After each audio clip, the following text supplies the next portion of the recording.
आज की इस गहरी चर्चा में हम कुछ ऐसे दिलचस्प विषयों पर बात करने वाले हैं जो सीधे हमारी जेब और हमारे दिमाग से जुड़े हैं और सबसे जरूरी हमारी शांति से जुड़े हैं। हाँ, और देखा जाए तो आज के वक्त में पैसे और शांति का एक साथ जिक्र होना थोड़ा असंभव सा लगता है लोगों को। वही तो, इसीलिए आज हम कुछ बेहतरीन स्रोत सामग्री पर बात करेंगे। केन होंडा का एक बहुत ही मशहूर कॉन्सेप्ट है अरिगातो मनी, और उसके साथ ही हम काइजन और इकिगाई की जापानी फिलॉसफी को भी आज विस्तार से समझेंगे। बिल्कुल, इस चर्चा का मुख्य मकसद ही यही है कि एक आम इंसान के पैसे और सफलता के प्रति नजरिए को बिल्कुल जड़ से बदला जाए। सही कहा। जिंदगी में पैसा एक ऐसी ऊर्जा है जो लगभग हर चीज को चलाती है, फिर चाहे वो घर का खर्च हो या आने वाले कल की प्लानिंग। लेकिन जानकारी होने के बावजूद पैसे का जिक्र आते ही दिमाग में सबसे पहले थकान क्यों भर आती है? ये एक बहुत बड़ा सवाल है ना? एक समाज के तौर पर हम पैसे को एक रिसोर्स की तरह देखने के बजाय एक बोझ की तरह क्यों जीते हैं? तो चलिए इस कॉन्सेप्ट को थोड़ा विस्तार से समझते हैं और देखते हैं कि डर और चिंता की जगह लगातार प्रगति को कैसे लाया जा सकता है। ये सवाल वाकई हमारी सोच की बुनियाद पर चोट करता है, और यही वजह है कि आज की इस गहरी चर्चा में हम सिर्फ क्या करना है वाले हिस्से तक सीमित नहीं रहेंगे, बल्कि इन सारे विषयों के क्यों और कैसे वाले पहलू पर ध्यान देंगे। मतलब सिर्फ ऊपरी बातें नहीं, बल्कि उनकी गहराई में जाएंगे। एग्जैक्टली। आमतौर पर जब भी फाइनेंशियल प्लानिंग की बात होती है तो पूरा जोर सिर्फ मनी आईक्यू पर होता है, यानी नंबर्स, बजट, टैक्स और निवेश की तकनीकी जानकारी। ये सब जरूरी है, लेकिन आज का विश्लेषण इससे एक कदम आगे का है। तो आज हम मनी ईक्यू पर ज्यादा फोकस करेंगे। हाँ, मनी ईक्यू यानी पैसे के प्रति हमारी भावनाओं और हमारे जज्बाती रिश्ते पर, और साथ ही ये देखेंगे कि कैसे काइजन जैसी तकनीक हमारे दिमाग पर पड़ने वाले आर्थिक दबाव को एक व्यवस्थित ढंग से दूर कर सकती है। तो चलिए सबसे पहले इन भावनाओं और अरिगातो मनी की बात करते हैं। केन होंडा, जिन्हें अक्सर जेन मिलियनियर के नाम से भी पुकारा जाता है, उन्होंने एक बहुत ही सरल लेकिन चौंका देने वाली फिलॉसफी रखी है। उनका सीधा सा नियम है अरिगातो इन, अरिगातो आउट। अरिगातो यानी जापानी भाषा में शुक्रिया। बिल्कुल, यानी जब भी पैसा जिंदगी में आए, चाहे वो सैलरी हो या किसी दोस्त से मिला उपहार हो, उस आते हुए पैसे को अरिगातो यानी थैंक यू कहना चाहिए। यहाँ तक तो दिमाग आसानी से सहमत हो जाता है। हाँ, आते हुए पैसे को शुक्रिया कहना तो बहुत आसान लगता है। लेकिन इस फिलॉसफी का दूसरा हिस्सा थोड़ा अजीब लग सकता है। होंडा का कहना है कि जब पैसा हमारी जेब से बाहर जाए, जैसे किराया देते वक्त या भारी बिजली का बिल भरते वक्त, तब भी हमें उस पैसे को शुक्रिया कहना चाहिए। बिल भरते वक्त खुश होना और शुक्रिया अदा करना सुनने में वाकई असंभव सा लगता है। वही तो, लोग सोचते हैं कि जेब से पैसा जा रहा है तो खुशी कैसे हो सकती है। शुरुआत में असंभव लगता है, लेकिन यही इस कॉन्सेप्ट की सबसे बड़ी ताकत है। अगर हम इस दृष्टिकोण को एक बड़े पैमाने पर देखें तो केन होंडा ने पैसे के पीछे छुपे एक बहुत ही बारीक फर्क को उजागर किया है। वो फर्क क्या है? उन्होंने अपने शोध में देखा कि दुनिया में बहुत से ऐसे अमीर लोग हैं जिनके पास दौलत की कोई कमी नहीं है, लेकिन वो अंदर से बेहद असंतुष्ट और परेशान हैं। इसका सीधा सा मतलब ये है कि हर तरह का पैसा एक जैसा नहीं होता। अरे वाह, ये एक नया नजरिया है। हाँ, पैसे के पीछे एक ऊर्जा होती है, और उन्होंने इस ऊर्जा को दो हिस्सों में बांटा है, हैप्पी मनी और अनहैप्पी मनी। ये कॉन्सेप्ट अपने आप में बहुत दिलचस्प है। दरअसल हैप्पी और अनहैप्पी मनी का फर्क सिर्फ रकम का नहीं, बल्कि उस नियत का लगता है जिसके साथ लेन देन हुआ है। सही पकड़ा आपने। हैप्पी मनी वो पैसा है जो प्यार, खुशी और सबसे जरूरी कृतज्ञता यानी ग्रैटिट्यूड के साथ बहता है। जैसे जब कोई बच्चा अपनी पॉकेट मनी जोड़कर अपनी माँ के लिए फूल खरीदता है, उस पैसे में सिर्फ खरीदारी नहीं होती, उसमें बहुत गहरा प्यार होता है। एग्जैक्टली। या फिर जब कोई इंसान अपना पसंदीदा काम करके पैसे कमाता है और उसे पैसे देने वाला व्यक्ति भी बेहद खुश होता है। जब ये हैप्पी मनी एक हाथ से दूसरे हाथ में जाता है तो ये अंदर से एक अबंडेंस यानी समृद्धि का एहसास पैदा करता है। और फिर इसका उल्टा होता होगा, अनहैप्पी मनी। बिल्कुल, ये वो पैसा है जिसके लेन देन में डर, गुस्सा, शर्म या किसी तरह का गिल्ट शामिल होता है। अगर इस बात को आम जिंदगी से जोड़ें तो किसी ऐसी नौकरी से बड़ी सैलरी मिलना जहां इंसान रोज घुट-घुट कर काम कर रहा हो, वो अनहैप्पी मनी ही होगा। हाँ, वो पूरी तरह से अनहैप्पी मनी है। या फिर समाज में सिर्फ दिखावा करने के लिए दबाव में आकर महंगी गाड़ी खरीदना, ऐसे खर्च से इंसान बाहर से अमीर दिखता है पर अंदर से खोखला और फंसा हुआ महसूस करता है। रेंट देते वक्त गुस्सा करना भी इसी अनहैप्पी मनी का हिस्सा बन जाता है। और इस अनहैप्पी मनी का सबसे बड़ा नुकसान सिर्फ जेब पर नहीं पड़ता, बल्कि हमारी बायोलॉजी पर भी पड़ता है। बायोलॉजी पर? वो कैसे? देखिए, पैसे के डर और चिंता से इंसान के अंदर कॉर्टिसोल नामक स्ट्रेस हार्मोन लगातार बढ़ता रहता है। जब दिमाग में कॉर्टिसोल हाई होता है तो इंसान एक सर्वाइवल मोड में चला जाता है, जहां ध्यान सिर्फ समस्याओं पर होता है, समाधान पर नहीं। तो यहाँ पर वो अरिगातो बोलने का नियम एक बायोलॉजिकल इंटरवेंशन की तरह काम करता है। 100%। जब किराया देते वक्त गुस्सा करने के बजाय हम उस आरामदेह छत के लिए शुक्रिया अदा करते हैं जो गर्मी सर्दी से बचा रही है, तो दिमाग कॉर्टिसोल को कम करके ऑक्सीटोसिन रिलीज करने लगता है। मतलब हमारा मनी ईक्यू बढ़ने लगता है। हम डर और कमी वाले दृष्टिकोण से निकलकर सच में एक अबंडेंस वाले दिमाग की तरफ आते हैं। सही कहा। एक बार जब दिमाग शुक्रगुजार होने लगता है तो कमी की जगह नए अवसरों को देखने की शक्ति आती है। लेकिन इस वायरिंग को बदलना एक दिन का काम नहीं है। इसे आदत बनाने के लिए ठोस व्यवस्था चाहिए। और यहीं पर जापानी फिलॉसफी का एक और बेहतरीन हिस्सा सामने आता है, जिसे काइजन कहते हैं। जापानी भाषा में काय का मतलब है बदलाव और जेन का मतलब है बेहतर, यानी रोजाना 1% बेहतर बनने की तकनीक। हाँ, वर्ल्ड वॉर 2 के बाद जब जापान की आर्थिक स्थिति पूरी तरह तबाह हो चुकी थी, तब उन्होंने इसी काइजन की मदद से वापसी की थी। मसाकी इमाई ने अपनी किताब में इसका जिक्र किया था। और इसमें टोयोटा प्रोडक्शन सिस्टम का खास जिक्र आता है ना? बिल्कुल। टोयोटा की कहानी सबसे बेहतरीन उदाहरण है। ये फिलॉसफी इस विश्वास पर आधारित है कि बड़े बदलाव लाने के लिए अचानक किसी चमत्कार की जरूरत नहीं होती।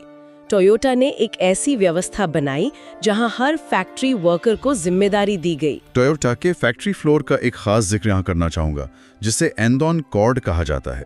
आमतौर पर फैक्ट्री का माहौल ऐसा होता है जहां वर्कर्स डरते हैं कि उनकी वजह से काम ना रुक जाए, लेकिन टोयोटा में ऐसा नहीं था। वहां का माहौल कैसा था? टोयोटा के किसी भी आम फैक्ट्री वर्कर के पास उस एंडन कॉर्ड को खींचकर पूरी की पूरी प्रोडक्शन लाइन रोकने की ताकत होती थी। अगर किसी पुर्जे में छोटी सी खराबी दिखे तो वो कॉर्ड खींच सकता था ताकि आगे बड़ी गलती ना हो। ये सच में कमाल की ताकत है एक आम वर्कर के हाथ में। बिल्कुल। इससे एक ऐसी संस्कृति पैदा हुई जहां हर कोई लगातार सुधार का सोचने लगा। नतीजा यह है कि टोयोटा को साल भर में लगभग 10 लाख से ज्यादा नए सजेशंस आते हैं और उनमें से 90% लागू भी होते हैं। ये आंकड़े दर्शाते हैं कि जब हर दिन सिर्फ 1% बेहतर होने पर ध्यान दिया जाए तो नतीजे आश्चर्यजनक होते हैं। सुधार कभी रुकना नहीं चाहिए।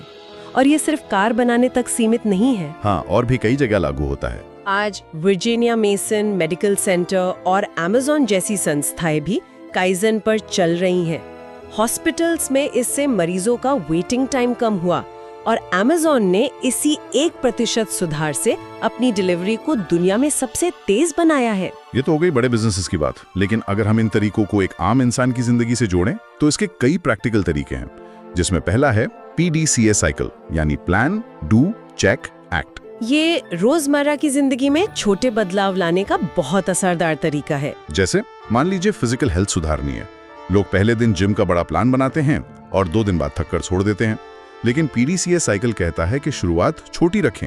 पहले प्लान बनाइए कि रोज सिर्फ 10 मिनट पैदल चलना है, फिर उसे डू यानी अमल में लाएं। हाँ, जब लगातार कुछ दिन ऐसा करेंगे तो चेक करें कि क्या बेहतर महसूस हो रहा है, और जब जवाब हाँ मिले तब एक्ट करते हुए उस 10 मिनट को 20 मिनट कर दें। बिना किसी थकान के आदत बन जाती है।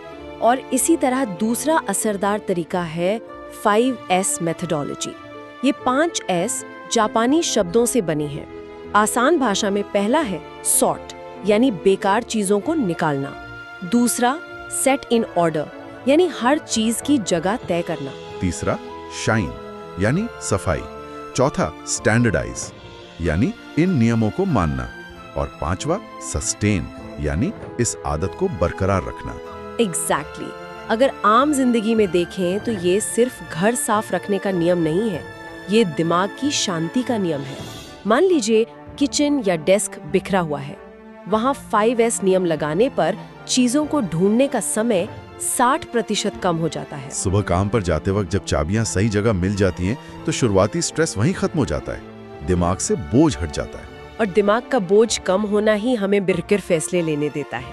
किसी भी समस्या की जड़ तक पहुंचने के लिए एक तीसरा काइजन तरीका भी है, जिसे 5 वाइज यानी 5 बार क्यों पूछना कहते हैं। अक्सर हम समस्या के लक्षणों को ठीक करते हैं, जड़ को नहीं। चलिए एक उदाहरण लेते हैं। समस्या है कि रोज सुबह देरी से आंख खुलती है। तो पहला सवाल, क्यों? क्योंकि रात में नींद ठीक से नहीं आती। फिर दूसरा सवाल, नींद क्यों नहीं आती? क्योंकि रात भर फोन पर सोशल मीडिया देखते रहते हैं। तीसरा सवाल, सोशल मीडिया क्यों देखते हैं? क्योंकि दिन भर की थकान मिटाने के लिए दिमाग को एंटरटेनमेंट चाहिए। चौथा सवाल, एंटरटेनमेंट के लिए सिर्फ फोन ही क्यों? क्योंकि सोने से पहले दिमाग शांत करने का कोई और रूटीन बनाया ही नहीं है। तो देखिए, 5वें कज़न तक पहुंचते ही समस्या की जड़ मिल गई।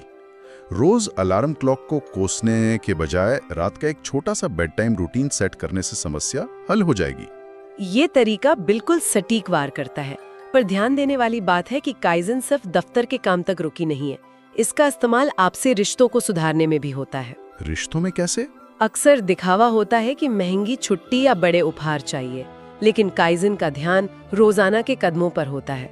अगर 2 लोग सिर्फ 5 मिनट फोन साइड रखकर एक दूसरे से पूछें कि आज दिन का सबसे अच्छा हिस्सा क्या था, तो ये रिश्तों में चमक बरकरार रखती है। और बहस के दौरान काइजन का 10 सेकंड रूल बहुत समझदारी भरा है। गुस्से में 10 सेकंड रुककर खुद से पूछना कि क्या ये मुद्दा 5 साल बाद मैटर करेगा। ज्यादातर जवाब ना ही होता है और एक बड़ा झगड़ा टल जाता है। ये धीरे धीरे होने वाला सुधार है, जिससे रिश्तों में गहराई आती है।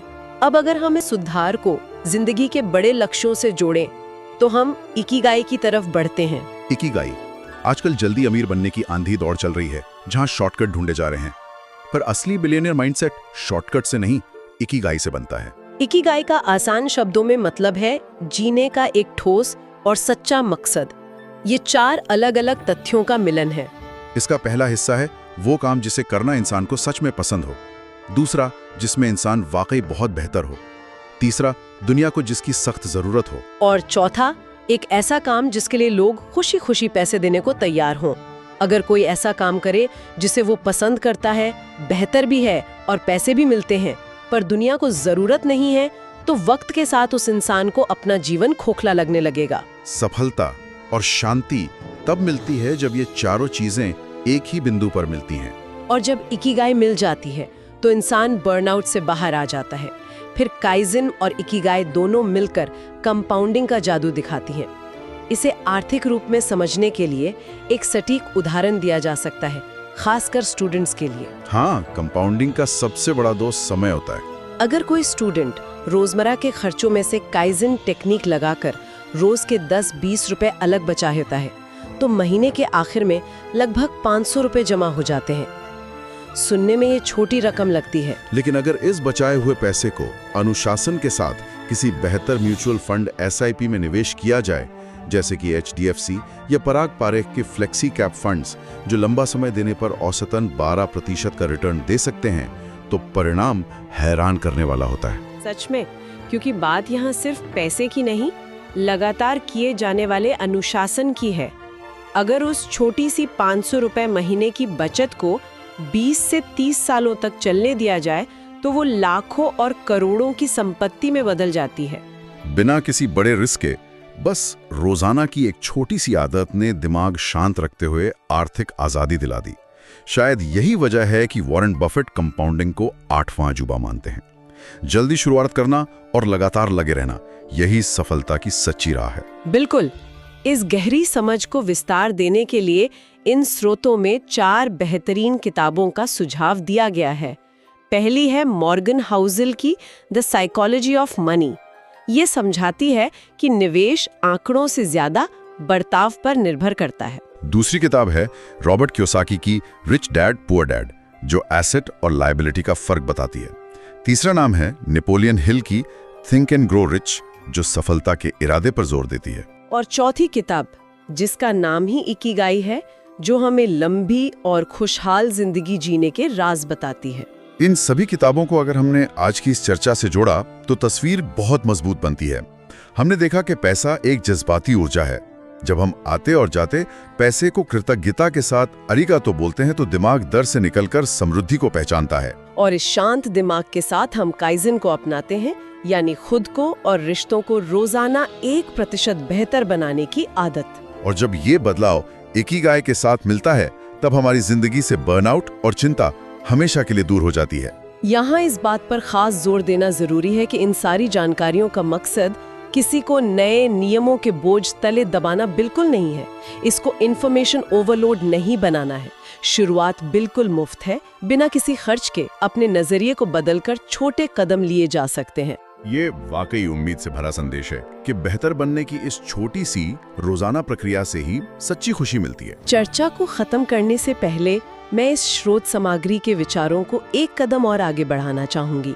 हमने देखा कि पैसे खर्च करते वक्त आरिगातो बोलने से हमारे दिमाग की वायरिंग बदलती है और स्ट्रेस कम होता है। हाँ बिल्कुल। लेकिन जरा कल्पना कीजिए, अगर कल सुबह से पूरे समाज का हर एक इंसान अपने हर एक फाइनेंशियल ट्रांजैक्शन को पूरी सच्ची कृतज्ञता के साथ करने लगे तो क्या होगा? क्या इंसान के अंदर होने वाली ये छोटी सी जज्बाती तब्दीली वक्त के साथ काइजन कंपाउंडिंग के जरिए जुड़कर पूरी दुनिया की आर्थिक व्यवस्था और भरोसे को शारीरिक रूप से बदल सकती है? ये तो एक बहुत ही गहरा विचार है। हाँ, क्या एक ग्रेटफुल इकोनॉमी, एक ऐसी अर्थव्यवस्था जो दर पर नहीं बल्कि शुक्रगुजारी पर आधारित हो, वो दुनिया का अगला सबसे बड़ा बदलाव बन सकती है? ये सच में सोचने पर मजबूर कर देने वाला सवाल है। एक ग्रेटफुल इकोनॉमी पूरी तरह से दुनिया का नजारा बदल सकती है। इस गहरे और नए विचार के साथ हम आज की इस गहरी चर्चा को यहीं विराम देते हैं। नए नजरिए अपनाते रहिए, छोटे कदम बढ़ाते रहिए और प्रगति का ये सफर चालू रखिए।